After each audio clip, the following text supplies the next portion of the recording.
Hello दोस्तों, welcome to money stocks. तो इस वीडियो के अंदर मल्टीपल स्टॉक्स के बारे में हम लोग बात करेंगे। तो चलिए सबसे पहले हम लोग बात करेंगे रिलायंस के बारे में। तो बेसिकली रिलायंस का अगर आप आज के दिन भी दोस्तों परफॉर्मेंस देखोगे तो आज के दिन भी नेगेटिविटी के अंदर क्लोजिंग नजर आ चुका है। बेसिकली रिलायंस के अंदर अगर आप देखोगे 0.32% की नेगेटिविटी के अंदर क्लोजिंग नजर आ चुका है।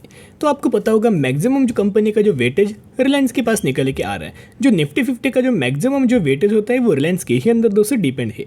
तो फर्स्ट हाफ के अंदर दोस्तों बेसिकली हुआ क्या कि फर्स्ट हाफ के अंदर पूरा मार्केट करेक्शन हुआ, फिर बाद में रिकवर नजर आई और फिर आपको करेक्शन नजर आया। सेम चार्ट आपको निफ्टी 50 के अंदर भी नजर आएगा। जिस तरह से रिलायंस का हमें चार्ट नजर आए हैं, सिमिलर तरीके से चार्ट आपको निफ्टी 50 का नजर आ जाएगा। करंटली दोस्तों अगर आप देखोगे एक नेगेटिविटी हमें हो रही है, एक मार्केट के अंदर सेलिंग प्रेशर अभी तक दोस्तों बना हुआ है। तो इस सेलिंग प्रेशर के अंदर दोस्तों होता क्या है, अच्छे कंपनीज भी डिस्काउंटेड प्राइस के अंदर बिलोंग करती।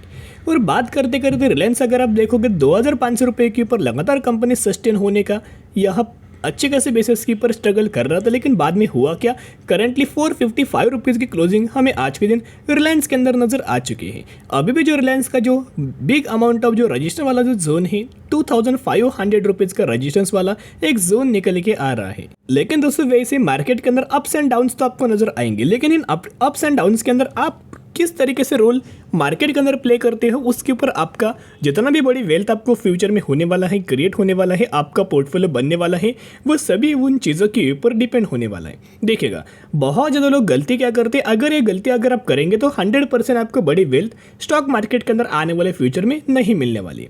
कि बहुत सारे लोगों को कब कंपनी को पिक करना है वो समझ में नहीं आता। जब भी कंपनी के अंदर डिप्स आपको मिलता है तभी दोस्तों अगर आप पिक करेंगे तो 100% आने वाले सालों में बड़ी वेल्थ अच्छी कंपनीज आपको क्रिएट करके देगी, कंसिस्टेंटली पैसा आपको बनेगा। तो लोग गलती क्या करते हैं, जब भी कोई भी कंपनी के अंदर तेजी आता है तेजी के पीछे भागेंगे, तेजी के पीछे बाइंग करेंगे। तो जब भी आप किसी भी कंपनी को तेजी के ऊपर भाग के अगर दोस्तों पकड़ेंगे तो 100% आपको बहुत ही कम आने वाले सालों में चांसेस रहेगा तो कंपनी बड़ी वेल्थ क्रिएट करके देगी।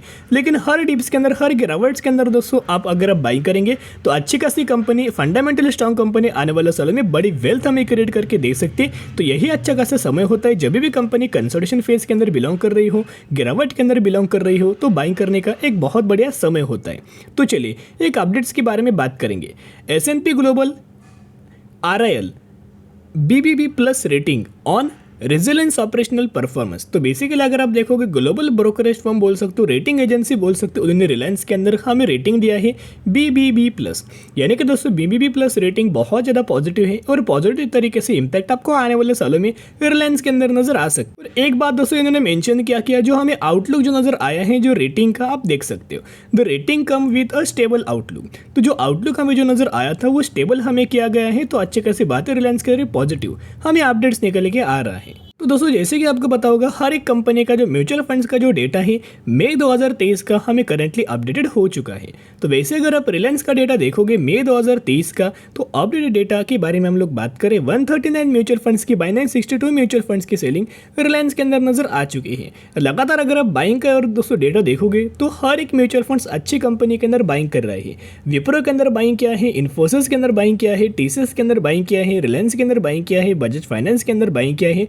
जितने भी स्टॉक्स मार्केट के अंदर लार्ज कैप कैटेगरी वाली कंपनी है, फंडामेंटली कंपनी स्ट्रॉन्ग है, जिन कंपनीज का परफॉर्मेंस पिछला बहुत ही अच्छा खासा रिकॉर्ड है, उन कंपनीज के अंदर हर एक गिरावट के अंदर म्यूचुअल फंड्स हमें बाइंग लगातार कर रहे हैं। तो उससे बहुत ही अच्छी खासी पॉजिटिव हमें बात निकल के आ रही है। अगर आप देखोगे अभी भी कंपनी 2455 रुपीज़ के ऊपर ट्रेड कर रहा है, लेकिन यह ब्रोकरेज फर्म के द्वारा रिलायंस के अंदर टारगेट क्या दिया गया है, 15% का अपसाइड आपको रिलायंस के अंदर मूव हमें नजर आ सकता है। और टारगेट प्राइस 2840 रुपये का टारगेट हमें रिलायंस के अंदर दिया गया है। ब्रोकरेज फर्म को ये लगता है कि आने वाले सालों में रिलायंस के अंदर 15% की रैली नजर आ सकती है। रिलायंस का अगर आप पिछले 5 सालों का अगर आप परफॉर्मेंस देखोगे, कंपनी अभी भी कंसोलिडेशन जोन के ही अंदर नजर आई है, एक ही लेवल्स के अंदर कंपनी बिलोंग कर रही है। तो जिसकी वजह से दोस्तों अगर आप देखोगे जब भी कंपनी का ब्रेकआउट आपको नजर आएगा, जब भी कंपनी इस लेवल के ऊपर दोस्तों ब्रेक करेगी, ह्यूज अमाउंट ऑफ रैली हमें रिलायंस आने का चांस है। तो इस डिप्स के अंदर जरूर buy on day strategy apply करके लंबे समय के लिए होल्ड कर तो चलिए अभी हम बात करेंगे नेक्स्ट कंपनी के बारे में। हम लोग बात करने वाले हैं मफिन ग्रीन फाइनेंस लिमिटेड इस कंपनी के बारे में। तो ये वही कंपनी है जिसके अंदर हमें 2:1 रेशियो के अंदर कंपनी ने बोनस का में अनाउंसमेंट किया था, बोनस का में डिक्लेयर किया था। यानी कि अगर आपके पास इस कंपनी के 1 शेयर होंगे तो 1 के बदले 2 आपको बोनस शेयर दिया जाएगा और यही एग्जीक्यूशन के बाद आपके पास हो जाएंगे 3 शेयर। तो इसी रेशियो के अंदर इसी कंपनी के अंदर हमें बोनस का बेनिफिट दोस्तों मिलने वाला है। 131 रुपीज़ को प्राइस कंपनी ट्रेड कर रहा है और मैक्सिमम के अंदर कंपनी का रिटर्न प्रोफाइल अगर आप देखोगे 2019 में स्टॉक मार्केट के अंदर आया ही, जब से आया है तब से 1300% का रिटर्न शेयर होल्डर्स को बना के दे चुका है।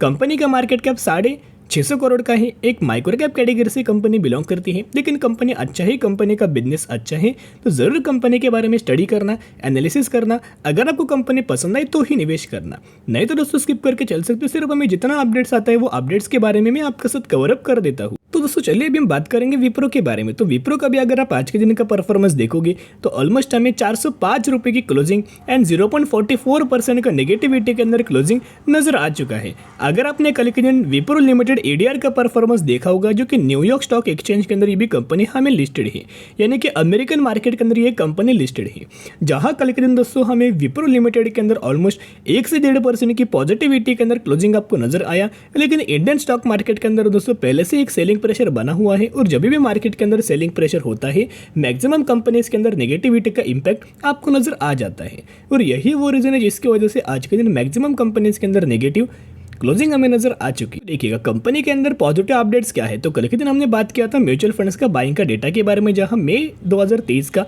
अपडेटेड डेटा के बारे में हमने बात किया, लेकिन दोस्तों वो बहुत ज़्यादा पॉजिटिव था और huge amount of mutual funds Wipro के अंदर बाइंग की और दोस्तों सोच रहे ह्यूज अमाउंट ऑफ बाइंग हमें म्यूचुअल फंड्स ने कर चुका है। सेकंड अपडेट्स अगर आप ये देखोगे तो हम लोग बात करेंगे टेक्निकल चार्ट पैटर्न्स के बारे में, जहां कंपनी का टेक्निकल चार्ट पैटर्न्स क्या बोल रहा है चलिए बात करते हैं।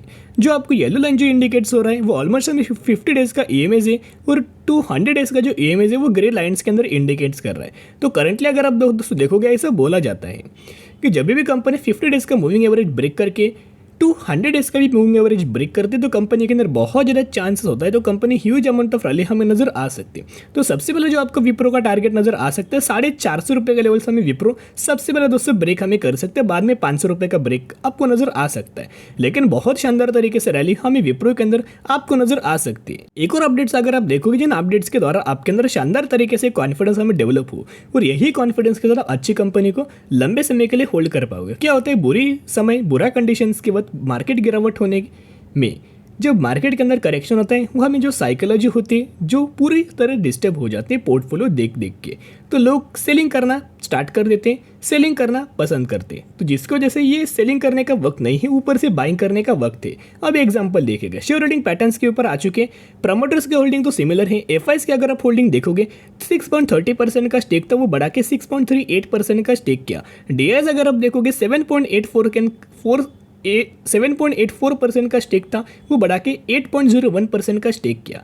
यानी कि एफआईएस ने बाइंग किया है और सेलिंग किया है पब्लिक ने। तो जितना माल पब्लिक ने बेचा है उतना माल एफआईएस ने और डीआईएस ने बाइंग किया है। अभी भी अगर आप कंपनी का विप्रो का परफॉर्मेंस देखोगे गिरावट तो कंपनी के अंदर हो चुका है। एक कंपनी ने बेस लेवल हमें क्रिएट किया है 370 रुपीज़ का, तो 370 रुपीज़ के ऊपर कंपनी लगातार हमें ट्रेड कर रहा है और अभी भी कंपनी 400 रुपये के भी ऊपर ट्रेड कर रहा है।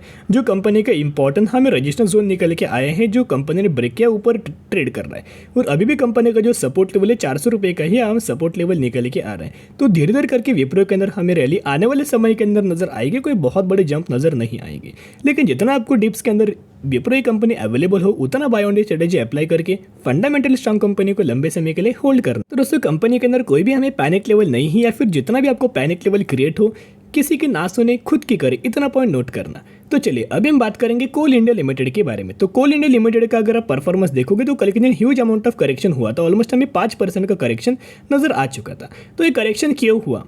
तो बेसिकली कंपनी का दोस्तों अगर आप यहाँ न्यूज़ देखोगे तो न्यूज़ तो अगर आप देखोगे कंपनी के लिए शेयर होल्डर्स के लिए तो नेगेटिव न्यूज़ निकल के आई है। बेसिकली कोल इंडिया गवर्नमेंट ओन कंपनी ही, इतना पॉइंट नोट करना। और इस कंपनी का मैक्सिमम का भी अगर आप चार्ट देखोगे तो कोई बहुत बड़ा ग्रोथ वाला चार्ट नहीं है, क्योंकि ये कंपनी एक बहुत ही स्लो चलने वाली कंपनी है और जिस कंपनी डिविडेंड सबसे ज़्यादा पे करती है। कोल इंडिया अगर आप देखोगे डिविडेंड ये कंपनी सबसे ज़्यादा पे करता है। तो जो भी कंपनी डिविडेंड सबसे ज़्यादा पे करता है उस कंपनी का चार्ट अगर आप देखोगे तो हमें ऑलमोस्ट एक ही रेंज के ऊपर ट्रेड करता है। ज़्यादा उन स्टॉक्स के अंदर उन चार्ट के अंदर हमें ग्रोथ नहीं होता। और कोल इंडिया का वैसे तरीके से चार्ट निकल के आ रहे कंपनी हर एक साल 10 से 12% का डिविडेंड का बेनिफिट शेयर होल्डर्स को दे देती है। तो चलिए अपडेट्स अगर आप देखोगे, Coal India offer for sale today, government seek to offload 3% stake for 4,200 crore. तो बेसिकली जो कोल इंडिया के अंदर दोस्तों OFS लाया गया था ऑफर फॉर सेल, जिसके मुताबिक कंपनी जो है 3% का स्टेक बेचने वाली थी। तो जिसकी वजह दोस्तों अगर आप देखोगे तो बेसिकली यहाँ 4,200 करोड़ का हमें ऑफर फॉर सेल हो चुका है और ऑलमोस्ट कंपनी का प्राइस भी हमें एडजस्ट हुआ। इसी की वजह से कंपनी के अंदर करेक्शन नजर आ चुका था। अगर आप कोल इंडिया के अंदर बाइंग करना चाहते हो तो एक कंडीशंस है कि सबसे पहले ग्रोथ बिल्कुल भी छोड़ देना कि इस कंपनी के अंदर ग्रोथ नहीं मिलने वाली, सिर्फ और सिर्फ हर साल आपको डिविडेंड का बेनिफिट ह्यूज अमाउंट ऑफ मिल जाएगा। इन कंडीशंस के ऊपर अगर आप एग्री करते हो तो ही कंपनी के अंदर बाइंग करना। चलिए आज के लिए इतने, अगर आपको वीडियो पसंद है जरूर वीडियो को लाइक और चैनल को सब्सक्राइब कर सकते हैं। फिर मिलेंगे, बाय।